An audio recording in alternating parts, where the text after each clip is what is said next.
ಎಲ್ಲರಿಗೂ teacher table ಚಾನಲ್ಗೆ ಸ್ವಾಗತ. ಇವತ್ತಿನ ವಿಡಿಯೋದಲ್ಲಿ 6ನೇ ತರಗತಿ ಕನ್ನಡ ಪದ್ಯ ಭಾಗ 1 ಬೇಸಿಗೆ ಪದ್ಯದ ಪ್ರಶ್ನೋತ್ತರಗಳನ್ನು ನೋಡ್ತಾ ಹೋಗೋಣ. ಬೇಸಿಗೆ ಪದ್ಯವನ್ನು ಬರೆದವರು ಬಿ.ಆರ್.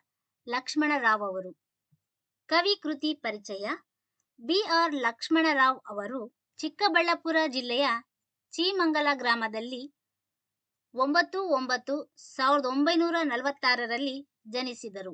ತಂದೆ ಬಿ.ಆರ್. ರಾಜಾರಾವ್, ತಾಯಿ ವೆಂಕಟಲಕ್ಷ್ಮಮ್ಮ. ಲಕ್ಷ್ಮಣರಾವ್ ನಿವೃತ್ತ ಉಪಾಧ್ಯಾಯರಾಗಿದ್ದು ಸಾಹಿತ್ಯ ಕ್ಷೇತ್ರದಲ್ಲಿ ಸೇವೆ ಮಾಡುತ್ತಿದ್ದಾರೆ. ಇವರು ಗೋಪಿ ಮತ್ತು ಗಾಂಡಲಿನ ಟುವಟಾರ, ಇವಳು ನದಿಯಲ್ಲ, ಸುಬ್ಬಭಟ್ಟರ ಮಗಳೇ, ಭಾರತ ಬಿಂದು ರಶ್ಮಿ, ಹನಿಗವಿತೆಗಳು, ವಿನೋದ ಕವಿತೆಗಳು ಮುಂತಾದ ಕವನ ಸಂಕಲನಗಳನ್ನು ರಚಿಸಿದ್ದಾರೆ. ಕತೆ, ಕಾದಂಬರಿ, ಅನುವಾದ, ಲೇಖನ ಸಂಕಲನಗಳನ್ನು ರಚಿಸಿದ್ದಾರೆ. ನನಗ್ಯಾಕೋ ಡೌಟು, ಬಲೆ ಮಲ್ಲೇಶಿ ಎಂಬ ನಾಟಕಗಳನ್ನು ಬರೆದಿದ್ದಾರೆ. ಭಾವಗೀತೆಗಳ ಧ್ವನಿ ಸಾಂದ್ರಿಕೆಗಳು, ಜನಪ್ರಿಯ ದೂರದರ್ಶನ ಧಾರಾವಾಹಿ ಶೀರ್ಷಿಕೆ ಗೀತೆಗಳು ಹಾಗೂ ಜನಪ್ರಿಯ ಚಲನಚಿತ್ರ ಗೀತೆಗಳನ್ನು ರಚಿಸಿದ್ದಾರೆ. ಕರ್ನಾಟಕ ಸಾಹಿತ್ಯ ಅಕಾಡೆಮಿ ಬಹುಮಾನ, ರಾಜ್ಯೋತ್ಸವ ಪ್ರಶಸ್ತಿ ಮುಂತಾದ ಹಲವು ಪ್ರಶಸ್ತಿಗಳಿಗೆ ಭಾಜನರಾಗಿದ್ದಾರೆ. ಬೇಸಿಗೆ ಎಂಬ ಪದ್ಯವನ್ನು ಸುಬ್ಬಭಟ್ಟರ ಮಗಳೇ ಎಂಬ ಭಾವಗೀತೆಗಳ ಸಂಕಲನದಿಂದ ಆಯ್ದುಕೊಳ್ಳಲಾಗಿದೆ. ಆ ಕೆಳಗಿನ ಪ್ರಶ್ನೆಗಳಿಗೆ ಉತ್ತರಿಸಿರಿ. ಮೊದಲನೇ ಪ್ರಶ್ನೆ, ಸೂರ್ಯ ಏಕೆ ದುಡಿಯುತ್ತಿದ್ದಾನೆ? ಉತ್ತರ, ಸೂರ್ಯ ಮೋಡ ಕೂಡಿಸಲು ಮತ್ತು ಇಲಿಗೆ ಮಳೆ ತರಲು ದುಡಿಯುತ್ತಿದ್ದಾನೆ.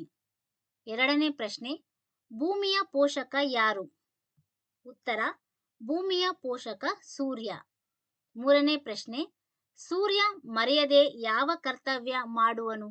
ಉತ್ತರ, ಸೂರ್ಯ ಮರೆಯದೆ ಬೆಳಕನ್ನು ನೀಡುವ ಮತ್ತು ಬಿಸಿಯನ್ನು ಕೊಡುವ ಕರ್ತವ್ಯವನ್ನು ಮಾಡುವನು.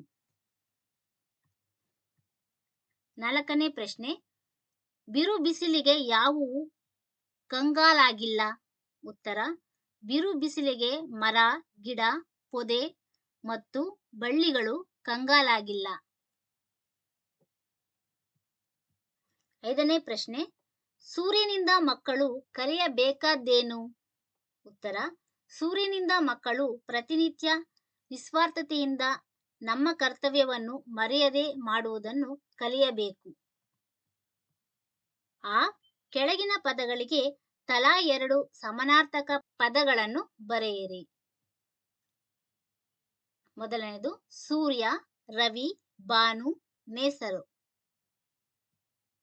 2 ಇಳೆ, ಭೂಮಿ, ಧರೆ, ವಸುಂಧರ. 3 ಪ್ರಕೃತಿ, ಪರಿಸರ, ವಾತಾವರಣ. 4 ಸಂಭ್ರಮ, ಉತ್ಸಾಹ, ಸಡಗರ. ಈ ಪದಗಳನ್ನು ಬಳಸಿ ಸ್ವಂತ ವಾಕ್ಯ ಬರೆಯಿರಿ. ಮೊದಲನೇದು ಪೋಷಕರು, ತಂದೆ ತಾಯಿಯರು ಮಕ್ಕಳ ಪೋಷಕರಾಗಿರುತ್ತಾರೆ.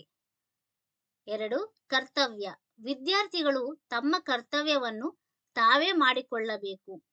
3 ಸಂಭ್ರಮ, ನಾವು ಸ್ವಾತಂತ್ರ್ಯ ದಿನಾಚರಣೆಯನ್ನು ಶಾಲೆಯಲ್ಲಿ ಬಹಳ ಸಂಭ್ರಮದಿಂದ ಆಚರಿಸುತ್ತೇವೆ.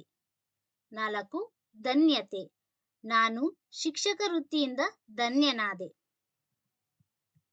ಈ ಬೇಸಿಗೆ ಪದ್ಯದ ಸಾರಾಂಶವನ್ನು ನಿಮ್ಮ ಮಾತುಗಳಲ್ಲಿ ಬರೆಯಿರಿ. ಉತ್ತರ, ಬೇಸಿಗೆ ಪದ್ಯದಲ್ಲಿ ಕವಿ ಬೇಸಿಗೆ ಕಾಲದ ಪ್ರಕೃತಿ ಸೌಂದರ್ಯವನ್ನು ಹಾಗೂ ಸೂರ್ಯನ ಮಹತ್ವವನ್ನು ಸುಂದರವಾಗಿ ವರ್ಣಿಸಿದ್ದಾರೆ. ಬೇಸಿಗೆಯಲ್ಲಿ ಸೂರ್ಯನು ತುಂಬಾ ಬಿಸಿಲು ನೀಡುತ್ತಿದ್ದರೂ ಅವನು ಭೂಮಿಗೆ ಬೆಳಕು ಮತ್ತು ಜೀವ ನೀಡುವ ಪೋಷಕನಾಗಿದ್ದಾನೆ. ಸೂರ್ಯನ ಶ್ರಮದಿಂದಲೇ ಮಳೆ ಬರುತ್ತದೆ ಮತ್ತು ಪ್ರಕೃತಿ ಹಸನಾಗುತ್ತದೆ. ಮರಗಳು, ಗಿಡಗಳು ಮತ್ತು ಜೀವಿಗಳು ಬಿಸಿಲಿನಲ್ಲೂ ತಮ್ಮ ಕೆಲಸವನ್ನು ನಿಲ್ಲಿಸುವುದಿಲ್ಲ. ಅದೇ ರೀತಿ ನಾವು ಕೂಡ ಕಷ್ಟಕ್ಕೆ ಹೆದರದೆ ನಮ್ಮ ಕರ್ತವ್ಯವನ್ನು ನಿಷ್ಠೆಯಿಂದ ಮಾಡಬೇಕು. ಎಂಬ ಸಂದೇಶವನ್ನು ಕವಿ ನೀಡಿದ್ದಾರೆ. ಸೂರ್ಯರಂತೆ ಇತರರಿಗೆ ಉಪಕಾರಿಯಾಗಬೇಕು ಎನ್ನುವುದೇ ಈ ಪದ್ಯದ ಸಾರಾಂಶವಾಗಿದೆ. ಧನ್ಯವಾದಗಳು. ಟೀಚರ್ ಟೇಬಲ್ ಚಾನೆಲ್ ಅನ್ನು ಸಬ್ಸ್ಕ್ರೈಬ್ ಮಾಡಿ, ಲೈಕ್ ಮಾಡಿ, ಶೇರ್ ಮಾಡಿ, ಕಾಮೆಂಟ್ ಮಾಡಿ, ಹಾಗೆ ಎಲ್ಲರಿಗೂ ಶೇರ್ ಮಾಡಿ. Thank you so much.